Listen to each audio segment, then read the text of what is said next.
ইউনিভার্সিটির proctorial team আছে, ঢাকা ইউনিভার্সিটির যে ডাকসুর যে সদস্য সেও আছে, তারপরে আমাদের সাথে ওই যে ডিবির ফোর্স অফিসার আছে, নার্কোটিক্সের আছে।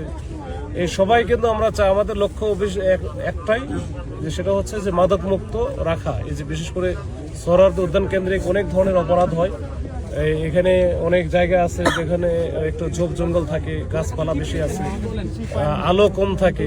এখানে কিন্তু এরা হচ্ছে যে মাদক অভয়ারণ্য হিসাবে ব্যবহার করে। অনেকে আসে এখানে মাদক খায়। এখানে যেমন ছাত্র আছে, তেমনি বিভিন্ন রকমের পেশাজীবী লোকজন আছে, বিভিন্ন রকমের লোকজন এখানে আসে, এসে তারা কাজ করে। এর পাশাপাশি এই যে ছিনতাইকারী থেকে শুরু করে সকল রকমের যারা অপরাধী তারাও কিন্তু এখানে আসে।